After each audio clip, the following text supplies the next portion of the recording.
Ferdi Hellweger, professor of civil and environmental engineering at Northeastern University, will talk about efforts to build better computer models of the Charles for management of water quality. And Ferdi, take us away. Yes, so this was a different experience for me. I'm used to writing quite a bit in my work, but the type of writing that I do tends to be equations and tables with numbers. And luckily, Renata has some very talented people working for her that bounced these things back at me and said no. So it underwent quite a bit of revision. And what I ended up writing about was the model that we're developing to support swimming in the Charles. And I think this is really exciting. For me, the fact that we're going to be able to actually swim in this river. And it's a bit of a crazy idea. If you tell people, we're sampling here to test the quality for a potential beach, they end up looking at you as some sort of a nut job rather than take you serious, considering the history of pollution that the river has experienced. But the fact is, it's getting cleaner, thanks to many, many years of work of a lot of people. And it's now at a point where it's swimmable most of the time. And a number of people are working on actually seriously opening up a permanent swimming location under the leadership of the Conservancy.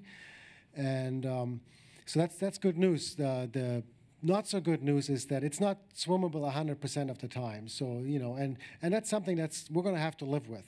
And so we're going to need some sort of a management system. You can't let the people get into the water when the bacteria levels are high. Now, you may say, okay, this is a simple problem. Just go out and measure the water quality and tell us if it's okay to jump in. The problem is that the analysis that we have to do to test the water, it's a bacterial analysis. It takes 24 hours, basically. We have to go to the lab, incubate them, filter them, things like that. And so I can go out and collect a sample, but I won't be able to tell you if it's swimmable now until tomorrow. So it's not much use for that. So that's sort of where our model comes in. What our model does is it's a mathematical model. It accounts for the currents, the mixing, all of the input of bacteria from the sewers and the runoff. And it makes predictions in real time. So it predicts what's happening now, because we can't measure what's happening now, and that's called nowcasting. And we hope that that's going to be able to help us manage the beach, manage the management of the beach. We can do other things with it. We can play games with it. We can see what happens if we change the operation of the dam to maybe flush out the pollutants a little bit faster during the day when people want to go swimming, or clean up, or magically have every dog walker pick up after their dog for some reason. And it's quite some fun. So I think of my model more like a computer game, or imaginary river, or somewhat like an imaginary friend. And unfortunately, there's still a lot that we don't understand, and if you don't understand it, you can't put it into the river.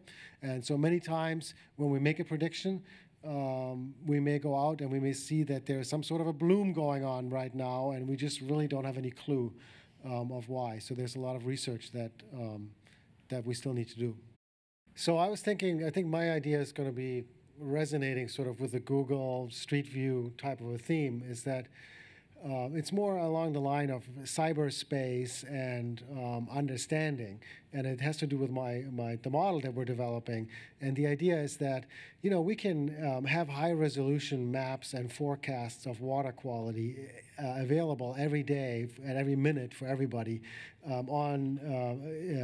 in real time. And so there's no reason why I can get the weather forecast, the radar map on this thing, in real time, and look, there comes the storm, and not be out on the river and actually get the water quality on a map of the water quality live and say, we're going in, boyo. Yeah, and now it's time. You can jump in right now, or not, So is science really that good?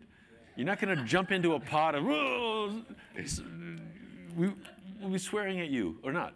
And I think it's definitely at a time where we can use more of it. Yeah. We're seeing it being done everywhere for weather, yeah. You can get everything on the cell phone. Let's put the environmental data on there and get it to the people.